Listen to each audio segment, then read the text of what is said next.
यहाँ मत्था टेक रहे हो, यहाँ कोई टच भी नहीं कर सकता, कोई रास्ता नहीं है। फूलों की वो रंगोली सी बनाई हुई है उन्होंने। और मैंने जब मत्था टेका तो मैं वहाँ जाके बैठ गई। और जब मैं वहाँ जाके बैठी तो मैं क्या, मेरा शब्द चल रहे थे बहुत अच्छे, और मेरा उधर ध्यान लग गया। मैं आंखें बंद करके और मैं ध्यान में गुरुजी के पाँव दबा रही हूँ। और मैं उन्होंने गुरुजी के फूलों के चरण बनाए हुए थे सामने, और मोतिये के चरण थे, बीच में एक गुलाब रखा हुआ था, दो गुलाब रखे हुए थे। तो मैंने वो जब दबाते दबाते, तो मैं ध्यान में ही हूँ, तो मैं क्या देखती हूँ, गुरुजी यूं पैर करते हैं मेरी तरफ कि तू इतनी लंबी हो रही है, तो आराम नाल औखी ना हो, आराम नाल दबाना है। और वो जो चरण थे वो हिल के फूल दूर चले गए।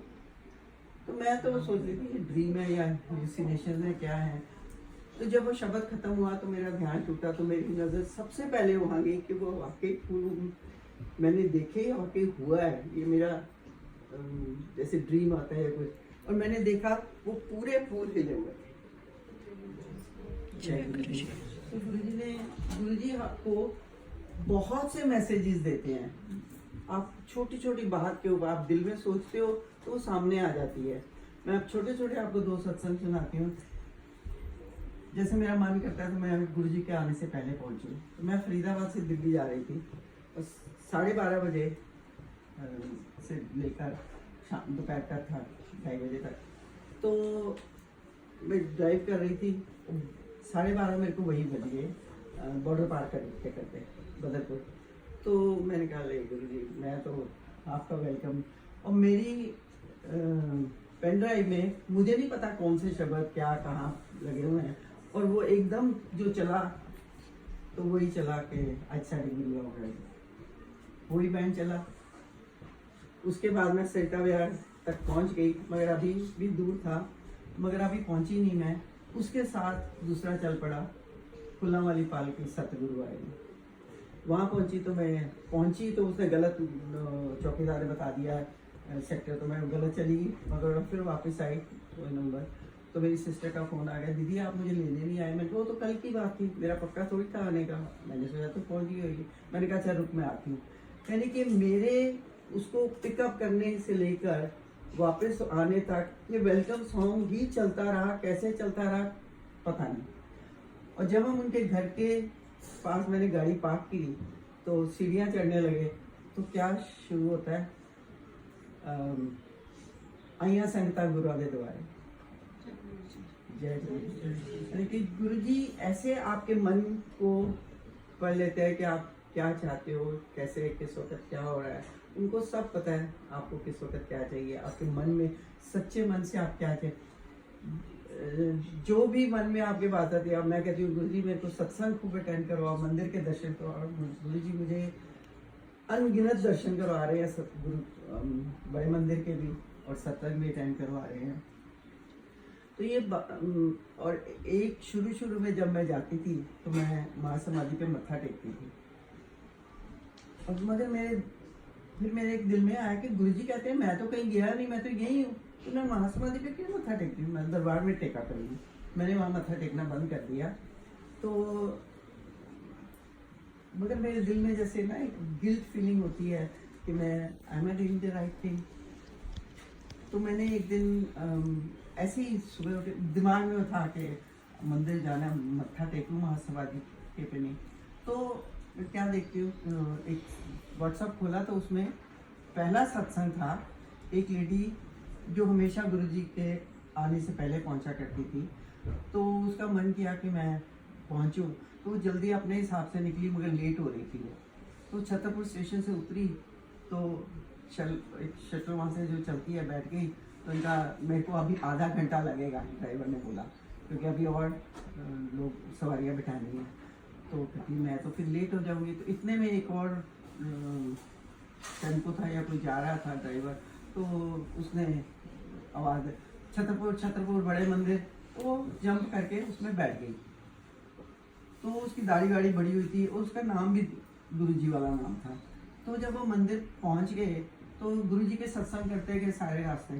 तो उसने कहा कि ऐसे ही उस ड्राइवर ने पूछा आप वहाँ महासमाधि पे मत्था टेकते हो? कहते हाँ। आप नहीं टेकते? ऐसे नहीं, मैं तो नहीं टेकता। बोले क्यों? कहते गुरु जी कहते हैं कि मैं यहीं पर हूँ, मैं कहीं नहीं गया, तो महासमाधि पे मत्था क्यों टेक रहा? तो दरबार में टेकता हूँ। अच्छा, तो फिर जब पहुँच गए तो उसने बोला आ जाओ आप भी दर्शन कर लो। कहता नहीं मैंने क्या करना है, आप जाओ। वो जब उतरी तो उसके दिमाग में आया कि एक बार फिर पूछ लूँ कि आप अंदर आ जाओ, मत्था टेक लो। कहती जब मैं मुड़ी हैंडल पकड़ने लगी तो ना वो टेम्पो है, ना ट्रक है, ना ड्राइवर है, तो ना वो handle. So I got the message, जो मेरे अंदर था ठीक कर रही हूँ नहीं कर रही हूँ। तो इस तरह गुरुजी आपकी बहुत सी बातों के ऐसे जवाब देते हैं और गुरुजी आपका पूरा ख्याल भी रखते हैं। सत्संग तो बहुत है, मगर एक रिसेंट जो छोटा सा सत्संग है 2016 में 16 में मेरे को थोड़ी सी प्रॉब्लम हुई। तो मेरी नंद के बच्चे यहाँ रहते हैं, उनके 5 बेटे हैं 2 बेटियाँ हैं। जो बड़ी बेटी है वो तो गुरुजी को 91 में गुरुजी की ब्लेस्ड है, उनकी फ़ोटो है गुरुजी के साथ बहुत। वो शायद कोशिश करूँगी आगे सत्संग में कभी कुछ हो तो ये उनके साथ लाने की। तो मैं उनके घर में थी, तो जो जिनके घर में थी वो बेटा उनका डॉक्टर है, उसकी वाइफ भी डॉक्टर है, बच्चे भी डॉक्टर हैं। तो मेरी थोड़ी बाजू में दर्द हुई रात को, तो थोड़ी स्वेटिंग भी हुई। तो मैंने सुबह उसको बोला, मैंने कहा मुझे बड़ी 1 वीक तो मैंने सोचा शायद गर्मी है इसलिए हीटिंग ऑन है। दोबारा फिर हुई तो मैंने उसको बोला ऐसे मेरे को हो रहा है। तो कहती है मम्मी जी मैं बुक कर लेती हूँ सर्जरी में आपकी अपॉइंटमेंट, तो देखते क्या है। खैर गए, चेकअप करवाया, तो ECG करवाया, वो थोड़ा इरेटिक आ रहा था। MRI स्कैन करवा लो। MRI स्कैन वो डेट लंबी दे रहे थे, मुझे इंडिया जाना था। खैर उन्होंने कहा इंडिया जाके करवा लो, वहाँ डायग्नोज अच्छा होता है। I went to India. जब मैं इंडिया गई तो वहाँ मेरे नेफ्यू ने पहले ही अपॉइंटमेंट ले रखी थी, तो वो स्टंट स्पेशलिस्ट था, उनका कोई रिलेटिव था, मेरी सिस्टर थे लव की साइड से। तो जब मैं वहाँ गई तो उन्होंने सारा एंजियोग्राफी करी और डाई वाई डाल के जो करते हैं, तो कहने लगे आपकी 90% आर्टरी ब्लॉक है, तो आप सालों महीनों दिनों में नहीं, आप कुछ घंटों में इसका स्टेंट डलवा लो। मेरा स्टेंट नहीं करवा, क्योंकि मेरा एक्सीडेंट हुआ था, घुटने था, उन्होंने मेटल डाला था तो वो सूट नहीं किया। तो 6 महीने के बाद फिर ऑपरेशन करके मेटल निकाला। तो मैंने कहा मेरी बॉडी को सूट नहीं करते मेटल वेटल, मैंने नहीं डलवाना।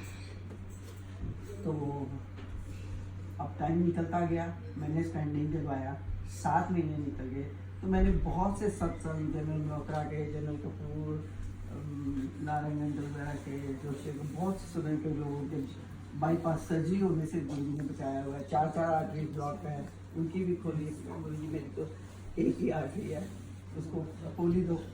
तो यही सोच के मैंने 7 महीने निकल गए और मैंने कुछ ना कोई दवाई खाई, नेचुरल हर्ब जैसे बादाम, अखरोट, अनार, इस तरह की चीज़ें जो हार्ट के लिए अच्छी होती हैं वही मैं लेती थी। तो 7 महीने के बाद मुझे ड्रीम आया है, गुरुजी का वो ब्लैक एंड वाइट चोला है, मुझे वही गुरुजी लगते हैं, बाकी मेरे को सारी गुरुजी का स्वरूप लगता है, क्योंकि वही मैंने सबसे पहले देखा था। तो वही मेरे घर में था, तो वो चोला मैंने उनको सुबह ड्रीम आया, तकरीबन 5 बजे का टाइम होगा। तो मैं बचपन से हनुमान जी को बहुत मानती हूँ, अब भी मानती हूँ, क्योंकि Hanuman ji is the only God जो अभी भी चोले में है। उन्होंने बहुत, उनको बून है, ये वरदान मिला हुआ है, तो कभी बॉडी नहीं छोड़ेंगे।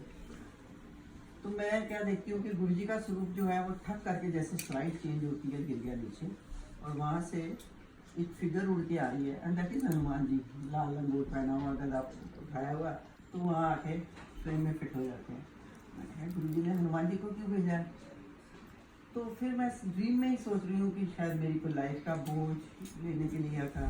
फिर मैं सोचती हूँ कि नहीं, गुरुजी ने ये इसलिए भेजा है, वो संजीवनी बूटी भेजी थी लक्ष्मण के लिए, तो मेरे लिए कुछ दवाई भेजी है। तो गुरुजी कहते हैं तो घास फूस खा, तो वही ठीक है, and I carried on with it. तो उस दिन मेरी सिस्टर ने मुझे लेने आना था, उन्हें बाजार जाना था, तो मैंने उसको बोला, मैंने कहा मैं सोच रही हूँ आप चेकअप करवा लो, क्योंकि पहले मैं बोलती हूँ गुरुजी की ब्लेसिंग्स को मैंने चैलेंज नहीं करना है। तो वो कह लगे आप कब से कह रहे हैं। उसने अपने बेटे को फ़ोन किया, उसने नेक्स्ट डे की अपॉइंटमेंट ले ली, तो होली फैमिली हॉस्पिटल में। तो उन्होंने सारा पूरा ब्लड टेस्ट जो कुछ भी करने से सारे चेकअप किए, तो कहते जी सर्जन देखेगा। सर्जन ने देखा तो कहने लगा आपको कोई प्रॉब्लम नहीं है, सब ठीक है, एवरीथिंग इज फाइन, सब नेगेटिव आ रहा है। तो मैं तीसरी बार उसके बाद, वो साउथ इंडियन था, तीसरी बार जब मैं पूछने की तो गुरुजी की टोन में मेरे को बोलता है, पहले मेरे सरनेम से बुला रहा था, आंटी आपकी कोई आर्टरी ब्लॉक, गुरुजी आंटी बोलते हैं, तो आंटी आपकी कोई आर्टरी ब्लॉक नहीं है, क्या करो, कुछ नहीं है। मगर फिर 2 साल के बाद, 2.5 साल के बाद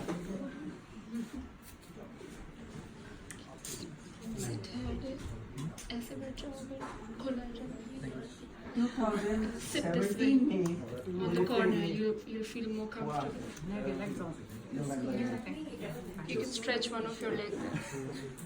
2017 में जब मेरे को दोबारा ये प्रॉब्लम हुई, तो मैं फिर गई चेकअप के लिए, फिर ईसीजी कराया, तो कहते एंड में थोड़ा सा इलेक्ट्रिक है, तो एमआरआई स्कैन करवाया, उसमें भी कहता है अभी क्लियर नहीं आ रहा, थोड़ी ब्लॉकेज आ रही है, मगर परसेंटेज नहीं मालूम। तो मैंने कहा चलो देखते हैं, वो भी उन्होंने किया। तो मुझे प्री असेसमेंट के लिए जाना था, जब मुझे प्री असेसमेंट के लिए जाना था तो मैं नेक्स्ट डे जाना था, शाम को मैं गुरुजी के स्वरूप के साथ बातें कर रही हूँ, और मैं गुरुजी के स्वरूप से बातें करते करते गुरुजी मुझे स्टैंड नहीं डलवाना, और जब मैं सोने लगी करवट बदल के, तो मैंने गुरुजी को बोला, गुरुजी जे स्टैंड पे आ रहा फिर तुसी देख लेना। And I went to sleep. Next morning I went for my checkup. तो उन्होंने कहा कि सब कुछ ठीक है, कोई प्रॉब्लम नहीं है, ब्लड प्रेशर ठीक है, मसल्स बड़े स्ट्रॉन्ग है, सारा कुछ है, ब्लड सर्कुलेशन ठीक है, स्टेंट क्यों डाल रहे हैं कार्डियक में? मैंने कहा मुझे स्टेंट नहीं डलवाना। कहते hang on a minute, did you receive any letter today? I said no. कहते मुझे अभी एक लेटर आई है, उसमें लिखा हुआ है सारा कि सब कुछ ठीक है, पंपिंग भी ठीक है, मसल भी ठीक है, ब्लड प्रेशर भी ठीक है, एवरीथिंग इज फाइन, तो we don't think we need to put a stent at this stage. यानी कि गुरुजी ने रातों रात चिट्ठी भी लिखवा दी। अब वो होना तो था ही, एंजियोग्राफी उन्होंने करनी थी, तो जिस नेक्स्ट डे एंजियोग्राफी थी, मैं गई तो डॉक्टर मेरे को कहने लगा कि जब सारा कुछ चेकअप किया तो तब उसको पता है, कहता है अब 70% ब्लॉक है। तो मैंने कहा 90 से 70 तो हो गई ना, क्योंकि मैंने एक टैबलेट भी नहीं खाई मेडिसिन, पूरे मैंने 4 साल से मैं कुछ नहीं खा रही हूँ, मैंने सिर्फ वही नेचुरल था सब। तो मैंने उसको, वो मेरे को आके बोलता है कि देखो अभी सब नीडल्स लगी हुई हैं, everything is ready, you will have to go through all over again, if you let me do that I can put the stent at this stage. तो मैंने कहा नहीं। फिर वो दोबारा मेरे पास रुक के फिर बोला, listen, if you were my mother, I would have advised you to put a stent. And very abruptly I said, I'm not your mother. मुझे स्टेंट नहीं डलवाना है, और मैंने ली। इस बात को भी 1.5 साल हो गया, मैंने स्टेंट नहीं डलवाया। गुरुजी मेरे को चला रहे हैं, कैसे चला रहे हैं ये गुरुजी को बताएं, परफेक्टली ओके। तो इस बात को भी अब तकरीबन 4-4.5 साल हो गए हैं मैंने स्टेंट नहीं डलवाया। तो गुरुजी अगर आप सच्चे मन से करते हो तो उनको पता है कि मेरे ऊपर ही डिपेंड कर रहा है, मेरा जो मानने वाला है, तो इसकी मैंने सुनी है, इसका ख्याल रखना है। तो सच्चे मन से करो तो गुरुजी सुनते हैं। सत्संग तो बहुत ज़्यादा है, बाकी शुक्राना गुरुजी, बहुत बहुत शुक्रिया आपका। तो मुझे आज तक मेरी सांसें चल रही हैं, आपकी वजह से चल रही हैं। जय गुरु जी। जय गुरु जी।